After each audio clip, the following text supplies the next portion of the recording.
அப்பா அந்த climate change வந்தாலும் வந்துச்சு எல்லாருக்கும் கோல்டு, ஃபீவரு, காஃபு இப்படியே தான் எல்லா நியூஸும் வருது. சளி, இருமல் இருக்கிறவங்களுக்கு குழம்பு என்னென்ன வைக்கலாம்னு சொல்லிட்டு போன வீடியோஸில் போட்டிருக்கேன். செக் பண்ணி பாருங்கள். இது வந்து நம்ம மாவாட்டி வச்சுட்டு கன்ஃப்யூஷனில் இருப்போம். என்னடா சமைக்கிறது, என்னடா சட்னி அரைக்கிறது அப்படின்னு சொல்லிட்டு.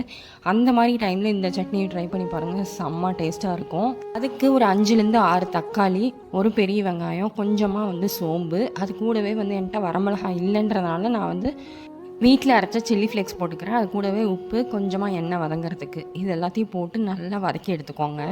இது வந்து அடி பிடிச்சிடாமல் நல்லா கிண்டிக்கோங்க. நல்லா அடிகனமான பாத்திரம் வச்சிங்கன்னா இன்னும் சூப்பராக வரும். நான் வந்து இரும்பு சட்டியில் தான் செஞ்சிட்ருக்கேன். இப்போ பாருங்கள் நல்லா ஜூஸியாக வெந்து வந்துருச்சு. இந்த ஸ்டேஜ்லேயே இந்த அளவுக்கு ஒரு புளி, இது வந்து ஒரு சின்ன நெல்லிக்காய் அளவுக்கு புளி, இதை வச்சுட்டு ஆஃப் பண்ணிடுங்க. ஆஃப் பண்ணிவிட்டு நல்லா ஆற விட்டுருங்க. ஆற விட்டுட்டு நம்ம இந்த ஸ்டேஜில் வந்துட்டு நம்ம வந்து இட்லி ஊற்றிக்கலாம். என் பாப்பா வந்து குட்டி இட்லி தான் கேட்டுருந்தா.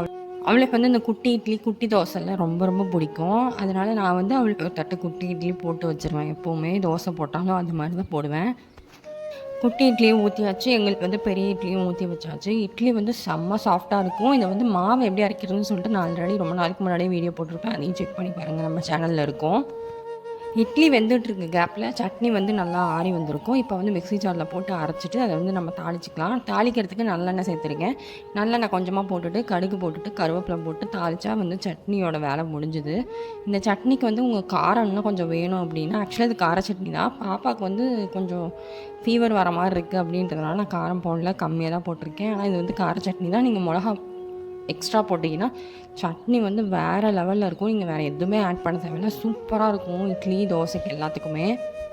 அதே மாதிரி இட்லி வேகிற கேப்பில் வந்து நம்ம வந்து சட்னி அரைச்சி முடிச்சிடலாம். ரொம்ப ரொம்ப சூப்பராக இருக்கும். ரொம்ப சிம்பிளான சட்னி தான், ஆனால் டேஸ்ட் வந்து பயங்கரமாக இருக்கும். கண்டிப்பாக ட்ரை பண்ணி பார்த்துட்டு எப்படி இருந்ததுன்னு சொல்லுங்கள். எல்லாருக்கும் ஃபீவர், காஃபு, கோல்டுன்னு இருக்குது. எல்லோரும் உடம்பு நல்லா பார்த்துக்கோங்க. நல்ல ஃபுட்டாக எடுத்துக்கோங்க. அப்போ தான் வந்து சீக்கிரமாக சரியாகும். இன்னொரு வீடியோவில் பார்க்கலாம். பாய்.